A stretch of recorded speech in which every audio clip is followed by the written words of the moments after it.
শেষ চেষ্টা হিসাবে আল্লাহর এই নামটি শুধু 100 বার পড়ুন, সাথে সাথে রেজাল্ট, সকল অপূর্ণ আশা পূরণ হবে, সকল দোয়া, সকল ইচ্ছা দোয়া দ্রুত কবুল হবে।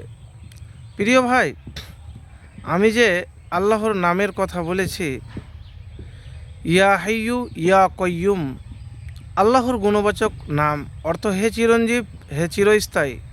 এটি মহান আল্লাহর শ্রেষ্ঠ নামগুলোর একটি, যা বিপদ আপদ দূর করতে, মানসিক অস্থিরতা কমাতে, দোয়া কবুল হতে এবং আল্লাহর রহমত লাভে অত্যন্ত কার্যকর। নবীজি সাল্লাল্লাহু আলাইহি সাল্লাম দুশ্চিন্তার সময়তে, যুদ্ধের সময় এই জিকিরটি পাঠ করতেন, ইয়া হাইয়ু ইয়া কয়্যুমু। তো প্রিয় ভাই, আমি যে ইয়া হাইয়ু ইয়া কয়্যুমুর একটি হাদিস রয়েছে, সে হাদিস আপনাদেরকে আমি বলবো যে আর কত ফজিলত। আপনি সব ট্রাই করেছেন, চেষ্টা করেছেন, কোনো চেষ্টাতেই সফলতা লাভ করতে পারেননি। তো আমি যে এভাবে আপনাকে বলবো, প্রথমে হাদিসের কথা, যে আলী রাদিয়াল্লাহু তাআলা আনহু বদরের যুদ্ধের দিন নবীজি সাল্লাল্লাহু আলাইহি সাল্লাম কি করছেন তা দেখার জন্য এলেন।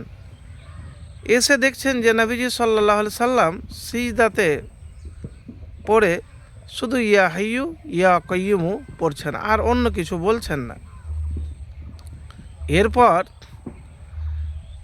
আবার যুদ্ধে ফিরে গেলেন। ফিরে যাওয়ার পরে আবার এলেন, আবার নবীজি সাল্লাল্লাহু আলাইহি সাল্লাম শুধু একই কথা বললেন, সিজদাতে বলছেন ইয়া হাইয়ু ইয়া কয়্যুম, আর বেশি কিছু বলছেন না। এরপর আলী রাদিয়াল্লাহু তাআলা আনহু ফের যুদ্ধে চলে গেলেন। চলে যাওয়ার পরে আবার এলেন।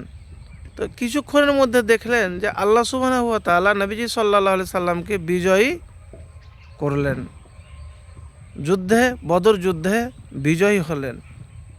তাহলে জীবনের কঠিন সময়ে, কষ্টকর সময়ে, যেখানে কোনো আশা নাই, কোনো ভরসা নাই, আমি 100 বার বলেছি, আপনি পড়তেই থাকুন, পড়তেই থাকুন আপনি, ইয়া হাইয়ু ইয়া কয়্যুম, ইয়া হাইয়ু ইয়া কয়্যুম। আর যে হাদিসের কথা বললাম, এটি বুখারী শরীফের হাদিস। তো প্রিয় ভাই, এতটুকুন বলবো যে জীবনে যখন হতাশ নিরাশ হয়ে যান, তখন শুধু ইয়া হাইয়ু ইয়া কয়্যুম একবার পড়ে তো দেখুন, ইনশাআল্লাহ ফলাফল হবে, ফলাফল পাবেন, দ্রুত রেজাল্ট পাবেন। আপনার সকল অপূর্ণ যে আশা আছে, দোয়া কবুল হয় না, ইনশাআল্লাহ হবে। তো তার জন্য আগে আপনাকে মুমিন মুত্তাকি হতে হবে, আল্লাহর উপর তাওয়াক্কুলকারী হতে হবে।